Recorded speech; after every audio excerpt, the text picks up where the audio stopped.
అప్పుల బాధలు వెంటాడుతున్నాయా? అయితే 6 JVR వారి జాతిరత్నాలు ధరించండి. నమస్తే, వెల్కమ్ టు మనం టీవీ. ప్రస్తుతం నాతో పాటు స్టూడియోలో అనలిస్ట్ కట్ట కార్తిక్ ఉన్నారు. మాట్లాడదాం. కార్తిక్ గారు నమస్తే అండి. నమస్తే వరి. కార్తిక్ గారు, పాస్టర్ ప్రవీణ్ మృతి ఎంత సంచలనం రేపిందో, అధికార ప్రతిపక్ష పార్టీల మధ్య ఎలాంటి విమర్శలు ప్రతి విమర్శలు చెలరేగాయి మనం చూసాం.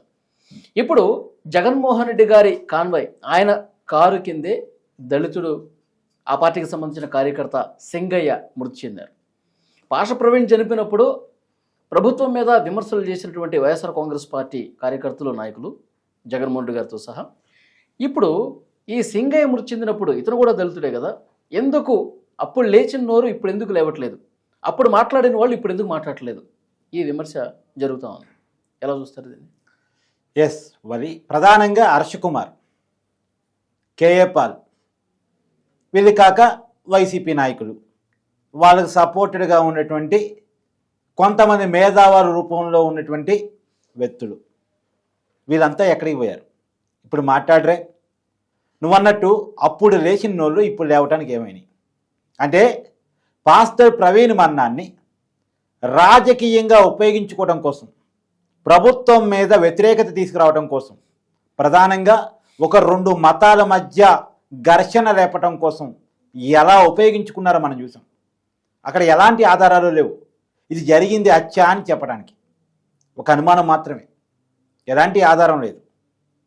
కానీ ప్రమాదం అని చెప్పడానికి అనేక ఆధారాలు పోలీసులు చూపించినప్పటికీ కూడా లేనిపోని అపవాదులు లేపి కావాలని ప్రభుత్వాన్ని ఇబ్బంది పెట్టి ప్రజల మధ్య ఘర్షణ తీసుకొచ్చే ప్రయత్నం చేశారు. కానీ అదృష్టం కొద్దీ ఆ కుటుంబం ప్రభుత్వానికి సహకరించింది. ఆ పాస్టర్ ప్రవీణ్ అభిమానులు ప్రభుత్వానికి సహకరించారు. వీళ్ళ కుట్ర నీతిని ప్రజలు అర్థం చేసుకున్నారు. అందుకనే ప్రజల మధ్య ఎలాంటి ఘర్షణ రాలే. పోలీసులు చాలా సీరియస్గా రియాక్ట్ అయ్యారు, ఎంక్వైరీ చేశారు, ప్రతిదానికి ఆన్సర్ ఇచ్చారు. కుటుంబం కూడా సహకరించింది. పైగా కుటుంబం వీడియో రిలీజ్ చేసింది. ఏమని? ఎలాంటి ఘర్షణలకు తావులేదు, ఎలాంటి అనుమానాలకు తావులేదు, ప్రభుత్వం వెంటనే స్పందించింది, పోలీసుల ఎంక్వైరీ చాలా బాగుంది, దయచేసి మా కుటుంబాన్ని వివాదాల్లోకి రాగొద్దు, పాస్టర్ ప్రవీణ్ చావుని రాజకీయాల కోసం వాడుకోవద్దు అని చెప్పేసి ఆ కుటుంబం వీడియో చేసింది. పాస్టర్ ప్రవీణ్ భార్య చేశారు, సోదరుడు చేశారు. అప్పట్లో బాగా వెళ్ళింది. రెండోది, ప్రభుత్వానికి వాళ్ళ ధన్యవాదాలు కూడా చెప్పారు. నిజానికి కుటుంబం వాళ్ళకి లొంగిపోయి ఉంటే, వాళ్ళతో పాటు కుటుంబం కనుక వాదులాటకు దిగి ఉంటే, వాళ్ళు కూడా రకరకాల అనుమానాన్ని రకరకాలుగా చెప్పి కనుక ఉండుంటే, వాళ్ళతో కలిసిపోయి ఉండుంటే ఏం జరిగి ఉండేది? ఒక్కసారి ఊహించు, ఎంత దారుణమైన పరిస్థితులు వచ్చి ఉండే. రెండు మతాల మధ్య ఘర్షణ పూరిత వాతావరణం ఏర్పడేది, ప్రభుత్వానికి ఇబ్బందికరమైన వాతావరణం ఏర్పడేది. ఎస్, జగన్మోహన్ రెడ్డి గారు అదే కోరుకుంటున్నారు. ఎందుకు అంటే, ఆంధ్రప్రదేశ్లో జనం కోరుకున్నట్టు అమరావతి నిర్మాణం జరిగితే, పోలవరం నిర్మాణం జరిగితే, ఒక పక్క సంక్షేమ పథకాలు అమలయ్యి, ఇంకొక పక్కన అమరావతి నిర్మాణం, పోలవరం నిర్మాణం కంప్లీట్ అయ్యి, ఇంకో పక్కన కంపెనీలు వచ్చి పెట్టుబడులు కనపడి ఉద్యోగాలు వస్తే, ఇక మళ్ళీ వైసీపీ కావాలని ఎందుకు కోరుకుంటారు? ఎవరు కోరుకుంటారు? ఏం ఎజెండా పెట్టుకుని జగన్మోహన్ రెడ్డి రాజకీయం చేస్తాడు? కాబట్టి ఈ కంపెనీలు రాకుండా ఉండాలి అంటే, పరిశ్రమలు ఆగిపోవాలంటే, పెట్టుబడులు ఆగిపోవాలంటే, ఉద్యోగాల కల్పన జరగకుండా ఉండాలంటే రాష్ట్రంలో ఏదో ఒక శాంతి భద్రత సమస్య రావాలి. కాబట్టి ఆ రోజు జగన్మోహన్ రెడ్డి, ఇదైతే కొంచెం సెన్సిటివ్ ఇష్యూ, ఖచ్చితంగా ఒక మతానికి సంబంధించిన వాళ్ళు రెచ్చిపోవడానికి అవకాశం ఉన్నటువంటి ఇష్యూ, దీన్ని వాడుకుందాం, దీన్ని రాజకీయంగా వాడుకుందాం, ఈ చావును వాడుకుందాం అని డైరెక్ట్గా ఆయన మాట్లాడకుండా ఆయన మనుషుల చేత, మేధావులని చెప్పబడుతున్న వ్యక్తుల చేత మాట్లాడించాడు. ఓకే, కొద్దిగా వీళ్ళు చెప్తే నమ్మకంగా జనంలోకి వెళుతుంది అనుకున్న వ్యక్తుల చేత చెప్పించాడు. కానీ జనం ఈ కుటిల నీతిని అర్థం చేసుకున్నారు, ప్రభుత్వానికి సహకరించారు. నేను అడుగుతున్నా, మరి ఇవాళ సింగయ్య, అతను ఒక దళితుడే, పాస్టర్ ప్రవీణ్ ఎలా దళితుడో సింగయ్య కూడా అలా దళితుడే. ఇప్పుడు కూడా మాట్లాడండి. సింగయ్య చావుకి ఆధారం కనపడతా ఉంది. జగన్మోహన్ రెడ్డి కింద, కారు కింద నలిగిపోతున్నటువంటి సింగయ్య బాడీ కనపడతా ఉంది, ఆ విజువల్ కనపడతా ఉంది. మానవత్వం లేకుండా జగన్మోహన్ రెడ్డి గారు తొక్కించుకుంటూ వెళ్ళిపోతున్నటువంటి వీడియో కనపడతా ఉంది. రప్పాని తొక్కించుకుంటూ పోతున్నట్టు అనిపిస్తూ ఉంది. మరి మాట్లాడరే. హర్ష కుమార్ మాజీ ఎంపీ గౌరవనీయులు ఎక్కడ నిద్రపోతున్నారు? సింగయ్య చావు మీకు కనపట్టడం లేదా? సింగయ్య కుటుంబం మీకు కనపట్టలేదా? ఇది మీ రాజకీయాలకు అవసరం లేదనుకున్నారా? బయటకు వచ్చి మాట్లాడితే మీ రాజకీయ పబ్బం నడవదనుకుంటున్నారా? మీరు అభిమానించే జగన్మోహన్ రెడ్డి గారు జైలుకి పోతారని అనుకుంటున్నారా? అందుకే నోరు మూసుకొని ఇంట్లో కూర్చున్నారా? మాట్లాడారు కదా జగన్మోహన్ రెడ్డి గారు. ఆ తర్వాత ఒక ట్వీట్ కూడా చేశారు, మా పార్టీ నాయకులు చెప్తే నాకు తెలిసింది సింగయ్య ఇట్లా కారు కింద పడ్డాడు అని. అంటే జనాలు ఏమన్నా పిచ్చోళ్ళు అనుకుంటున్నారా, గొర్రెలు అనుకుంటున్నారా? వాళ్ళు నాకు అర్థం కాగడుతా. జగన్మోహన్ రెడ్డి గారి ముందు వెహికల్ వెనకాల వెహికల్లో వైర్లెస్ ఫోన్ ఉంటుంది. ఎందుకంటే అది మాజీ సీఎం ప్రయాణిస్తున్న కాన్వాయి, Z+ కేటగిరీ ఉంది. ముందేం జరుగుతుంది, వెనకేం జరుగుతుంది, అసలు ఏం జరుగుతుందో ఎప్పటికప్పుడు అన్ని కార్ల మధ్య ఒక ఇంటర్కమ్ వ్యవస్థ ఉంటుంది, కమ్యూనికేషన్ వ్యవస్థ ఉంటుంది. ఖచ్చితంగా జగన్మోహన్ రెడ్డి గారి కారు కింద పడింది, ఆ పక్కన ఉన్న వాళ్ళు బయటికి లాగి చెట్టబదులు అక్కడ పడేసేది, ఇవంతా కూడా వెనకాల్లో కనపడతాయి కదా. ఆ కారులోకి తిరిగిపోవచ్చేమో, అదే నమ్ముదాం మనం. జగన్మోహన్ రెడ్డి గారి కారులో ఉన్న డ్రైవర్కి కానీ జగన్మోహన్ రెడ్డి గారికి కానీ కారు కింద మనిషి పడ్డ విషయం తెలవదు అనుకుందాం. కానీ వెనకాల కారు తెలిసింది కదా, వెంటనే ఎలర్ట్ చేస్తారు కదా ముందు కారుని. మీకు కారు కింద మనిషి పడ్డాడు అన్న విషయాన్ని చెప్తారు కదా. అలర్ట్ చేసినప్పుడు ఎందుకని జగన్మోహన్ రెడ్డి గారు కారు ఆపలేదు? పోనీ జగన్మోహన్ రెడ్డి గారు కారు ఆపితే, అతను దిగితే క్రౌడు పెద్ద ఎత్తున ఉన్నారు కాబట్టి ఇబ్బందికరమైన వాతావరణం ఏర్పడింది అనుకుంటే, జగన్మోహన్ రెడ్డి గారి కాన్వాయ్లో మెడికల్ టీం ఉంటుంది. అదే Z+ కేటగిరీలో ఉన్నారు మాజీ సీఎం, ఖచ్చితంగా మెడికల్ టీం అదే కాన్వాయ్లో ఉంటుంది. మరి ఆ మెడికల్ టీం దింపి ఫస్ట్ ఎయిడ్ చేసి ఉంటే ఆ స్పాట్ డెడ్ కాదు, అప్పటికి అతను ప్రాణంతోనే ఉన్నాడు. మనకు వస్తున్నటువంటి సమాచారం, నేను విన్న సమాచారం మేరకు అతని నెత్తి మీదకి కానీ మెడ మీదకి కానీ టైర్ ఎక్కలేదు. ఎక్కుంటే ఖచ్చితంగా స్పాట్లో చనిపోయి ఉండేవాడు, నలిగిపోయి. కానీ అక్కడ జరిగింది ఏంటంటే, ముందు టైర్ వెనక భాగం లాక్కొని పోయింది కొంత దూరం.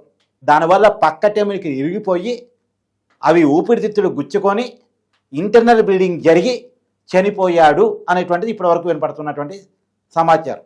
అప్పుడు స్పాట్లో చనిపోలేదు.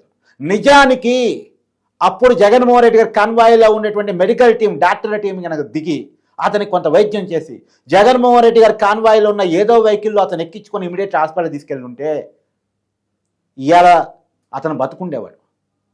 అతను చంపింది ఎవరు? నిబంధనలు అతిక్రమించిన జగన్మోహన్ రెడ్డి గారు. అతను చంపింది ఎవరు? నిర్లక్ష్యంగా వ్యవహరించిన జగన్మోహన్ రెడ్డి గారు. కాదా? నిబంధనలు అతిక్రమించలేదా, నిర్లక్ష్యంగా వ్యవహరించలేదా? ఈ రెండిట్లో ఏదబద్ధం? మాట్లాడరే హర్ష కుమార్ గారు. కేఏ పాల్ ఎక్కడికి పోయాడు? కేఏ పాల్ ప్రపంచ శాంతి దూత అని చెప్పుకుంటాడు, ప్రపంచ శాంతి దూత అనుకుంటాడు. అంటే డబ్బులు ఉన్నవాళ్ళు, పెద్దోళ్ళు, కొద్దిగా సోషల్ మీడియాలో ఫేమస్ అనుకున్న విషయాల్లోనే మాట్లాడతాడా? ఇలాంటి సామాన్యుల విషయంలో మాట్లాడ్డా? రమ్మని చెప్పండి, మాట్లాడమని చెప్పండి. అంటే రాజకీయం కోసం జగన్మోహన్ రెడ్డి గారికి ఉపయోగపడే పావులు తప్ప వీళ్ళంతా నిజంగా సమాజం కోసం, సమాజంలో ఉన్నటువంటి శ్రమజీవుల కోసం, సాదాసీదా జనాల కోసం, బడుగు బలహీన వర్గాల కోసం, సమాజంలో అణిగిపోతున్నటువంటి అణగారిన వర్గాల కోసం నిలబడేటువంటి మనుషులు కాదు అనేటువంటిది వీళ్ళు నిరూపించుకోదలుచుకున్నారా? సామాన్యుడు ప్రాణం ఒక రకంగా, పెద్దవాడి ప్రాణం మరో రకంగా వీళ్ళు చూడదలుచుకున్నారా? ఇప్పుడు జగన్మోహన్ రెడ్డి గారి ప్రాణం ఎంత ఇంపార్టెంటో, ఆ చనిపోయినటువంటి 50 ఏళ్ళ వృద్ధుడికి అతని ప్రాణం అంత ఇంపార్టెంట్ కదా. అతను ప్రాణం పట్ల చూపించినటువంటి దయ, కరుణ ఏమయ్యాయి? అసలు మానవత్వం ఏమైపోయింది? జగన్మోహన్ రెడ్డి గారు చెప్తా ఉంటారు, నా మతం మానవత్వం అని. ఏదయ్యా నీ మానవత్వం? నీ కాన్వాయ్లో ఉన్నటువంటి మెడికల్ టీంను దింపలేకపోయావే, నీ వెహికల్లో ఒక వెహికల్ ఇచ్చి అతను హాస్పిటల్కి పంపించలేకపోయావే. ఆ చనిపోయింది నిన్ను పల్లకి మోసే నీ కార్యకర్త అన్న విషయం నీకు గుర్తొస్తుందా? అలాంటి కార్యకర్తలు పల్లకి మోయటం వల్లే నీ పార్టీ నడుస్తుంది అన్న విషయం నీకు తెలుస్తుందా?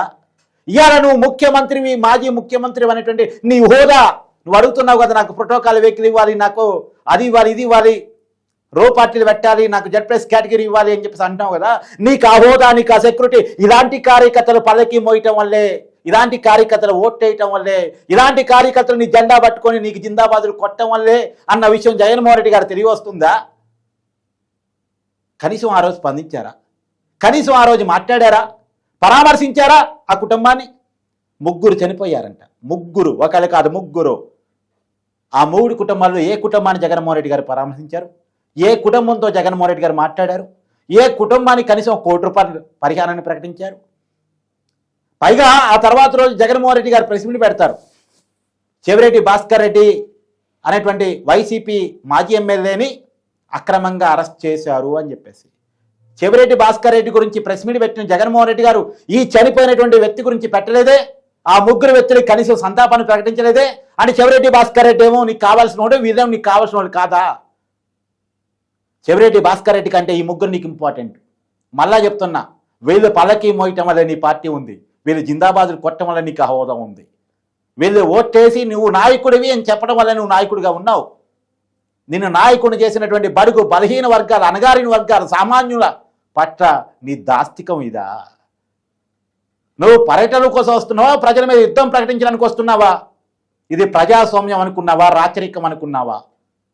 ఏంటి దండయాత్రలు? ఎక్కడికి పోయినా ఏదో ఒక వివాదం, ప్రజల మీద యుద్ధం. ఎంతమందిని చంపుతావు? ఎన్నాళ్ళు చంపుతారు? చంపి శవరాజకీయాలు ఎన్నాళ్ళు చేస్తారు? ఎప్పుడో 1 year క్రితం చనిపోయినటువంటి ఒక కార్యకర్త కుటుంబాన్ని పరామర్శించడానికి జగన్మోహన్ రెడ్డి గారు వెళ్ళారు. కానీ అప్పటికప్పుడు జగన్మోహన్ రెడ్డి గారి పర్యటనలో చనిపోయినటువంటి కార్యకర్తను మాత్రం, ఆ కుటుంబాన్ని మాత్రం జగన్మోహన్ రెడ్డి గారు పట్టించుకోరా? ఆ విషయాన్ని అరచకుమారి మాట్లాడ్డా? ఏంటి ఈ దాస్తికం? ఏంటి అన్యాయం? అంటే మాట్లాడేవాడు లేడు, ప్రశ్నించేవాడు లేడు. ప్రశ్నించేవాడిని రప్ప రప్ప అని భయపెడతాం, మాకు వ్యతిరేకంగా మాట్లాడలేడు అనేటువంటి ఇదా? అవి ప్రజాస్వామ్యంలో కుదరవు జగన్మోహన్ రెడ్డి గారు. దయచేసి గతంలో మాట్లాడిన గొంతులారా లేవండి. హర్షకుమార్ గారు రండి, మాట్లాడండి. జగన్మోహన్ రెడ్డి గారికి కళ్ళు తెరిచేరా? జగన్మోహన్ రెడ్డి గారు ప్యాలెస్ ముందుకు వచ్చి ఆ కుటుంబంతో కలిసి కూర్చోండి. ఈ కుటుంబాన్ని పరామర్శించండి జగన్మోహన్ రెడ్డి గారు, ఈ కుటుంబానికి సాయం చేయండి జగన్మోహన్ రెడ్డి గారు. మీకు లక్షల కోట్ల ఆస్తులు ఉన్నాయి అంటారు, కనీసం ₹1,000 కోట్ల ఆస్తులు ఉన్నాయి అంటారు. ఈ కుటుంబానికి ₹1 కోటి ఇవ్వండి. సంజయ్ థియేటర్ దగ్గర తొక్కిసలాట్లో అల్లు అర్జున్కి డైరెక్ట్గా సంబంధం లేకపోయినా ఒక మహిళ చనిపోతే ఆ కుటుంబానికి ₹2 కోట్ల పరిహారం సమాజం ఇప్పించేలా చేయగలిగింది. ఇలా ఆంధ్రప్రదేశ్ సమాజం ఐక్యంగా లేకపోవటం వల్ల, మాట్లాడే గొంతులు లేకపోవటం వల్ల, మాట్లాడే గొంతులన్నీ నోరు మూసుకొని కూర్చోవటం వల్ల ఆ కుటుంబానికి కేవలం 10 లక్షల పరిహారం మాత్రం అంతా ఉంది. అంటే 10 లక్షలు సరిపోవంటే 10 లక్షలు అది ₹1 కోటి ఇచ్చినా పోయిన ప్రాణం రాదు. కానీ ఒక స్పాంతన, ఆ కుటుంబానికి ఒక చేయుత. ఇవాళ ఆ చనిపోయినటువంటి వృద్ధుడికి పిల్లలున్నారు. రేపు వాళ్ళు కాళ్ళు ఎగిరేసుకుని మా నాన్న లేకపోయినా మేము బతకగలుగుతున్నాం, ఎందుకంటే ఈ సాయం చేయటం ఫలితంగా కొన్ని సమాజాలు గౌరవంగా బతకగలుగుతారు, ఉన్నతంగా బతకగలుగుతారు. అది దానికోసం అడగటం. మరి ఆ వైపుగా వీరంతా మాట్లాడాలని నేనైతే డిమాండ్ చేస్తున్నాను. మరి చూద్దాం, ఆ రకమైనటువంటి మార్పు రావాలని కోరుకుందాం. Thank you very much.